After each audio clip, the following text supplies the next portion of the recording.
નમસ્કાર મિત્રો, સ્વાગત છે તમારું HNGU સ્ટડી પોઈન્ટ યુટ્યુબ ચેનલના એક નવા વિડીયોમાં।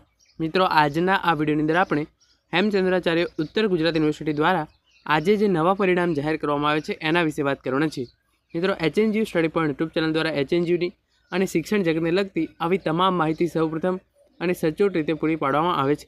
ભવિષ્યમાં પણ આવી તમામ માહિતી મેળવવા માટે યુટ્યુબ ચેનલને અત્યારે સબસ્ક્રાઈબ કરી લેજો અને તમામ વિદ્યાર્થી મિત્રો ટેલિગ્રામ ચેનલ છે એને જરૂરથી જોઈન કરી લેજો, જેની લિંક તમને નીચે ડિસ્ક્રિપ્શનની અંદર આપવામાં આવેલી છે। ટેલિગ્રામ ચેનલ પર આવી તમામ અપડેટ છે એ હું સૌપ્રથમ આપી દઉં છું અને એના પછી યુટ્યુબ પર વિડીયો બનાવીને હું એની ઇન્ફોર્મેશન આપતો હોઉં છું, તો ટેલિગ્રામ જરૂરથી જોઈન કરી લેજો।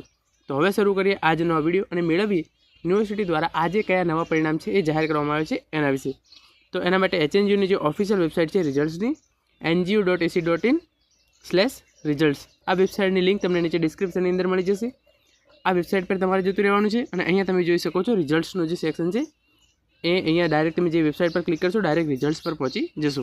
તો યુનિવર્સિટી દ્વારા જે પરીક્ષાઓ ડિસેમ્બર 2023ની અંદર લેવામાં આવી હતી એની અંદર MA semester 1, BCom semester 1 repeater, MBA semester 1 અને LLM સેમેસ્ટર 1નું પરિણામ છે એ જાહેર કરી દેવામાં આવ્યું છે।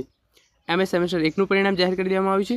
BCom સેમેસ્ટર 1નું જે વિદ્યાર્થીઓને AT-KT આવેલી હતી એ વિદ્યાર્થીઓનું પરિણામ જાહેર કરી દેવામાં આવ્યું છે। MBA સેમેસ્ટર 1નું પરિણામ જાહેર કરી દેવામાં આવ્યું છે અને LLM સેમેસ્ટર 1નું પરિણામ છે એ યુનિવર્સિટી દ્વારા જાહેર કરી દેવામાં આવ્યું છે। આ ઉપરાંત યુનિવર્સિટી દ્વારા જે પરીક્ષાઓ માર્ચ 2024ની અંદર લેવામાં આવી હતી એની અંદર LLM સેમેસ્ટર 4નું પરિણામ, MCom સેમેસ્ટર 4નું પરિણામ, બેચલર ઓફ આર્કિટેક્ચર સેમેસ્ટર 6નું પરિણામ અને બેચલર ઓફ આર્કિટેક્ચર સેમેસ્ટર 8નું પરિણામ છે એ યુનિવર્સિટી દ્વારા તારીખ 4/5/2024ના રોજ છે એ જાહેર કરી દેવામાં આવ્યું છે। જે પરિણામ બાકી છે એ પણ ક્રમશઃ યુનિવર્સિટી દ્વારા વેબસાઇટ પર અપલોડ કરવાના ચાલુ જ રહેશે। પહેલા સેમેસ્ટર 1ના પરિણામો છે એ ન્યૂ એજ્યુકેશન પોલિસી 2020 પ્રમાણે તૈયાર થઈ અને જાહેર થવાના ચાલુ રહેશે।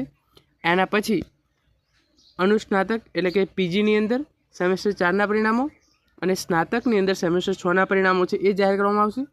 એના પછી સ્નાતક સેમેસ્ટર 4ના પરિણામો જાહેર કરવામાં આવશે અને અંતમાં અનુસ્નાતક અને સ્નાતક સેમેસ્ટર 2ના પરિણામો છે એ યુનિવર્સિટી દ્વારા વેબસાઇટ પર મૂકવામાં આવશે। તો આ રિલેટેડ તમે અહીંયા જોઈ શકો છો એ પ્રમાણે સેમેસ્ટર 1ના પરિણામો છે એ જાહેર કરવામાં આવે છે અને જે અનુસ્નાતક સેમેસ્ટર 4 છે એના પરિણામો પણ યુનિવર્સિટી દ્વારા આજે જાહેર કરવામાં આવ્યા છે। તો મિત્રો, આ તો આજનો વિડીયો જેની અંદર આપણે યુનિવર્સિટી દ્વારા આજે જે નવા પરિણામ જાહેર કરવામાં આવે છે એના વિશે માહિતી મેળવી છે।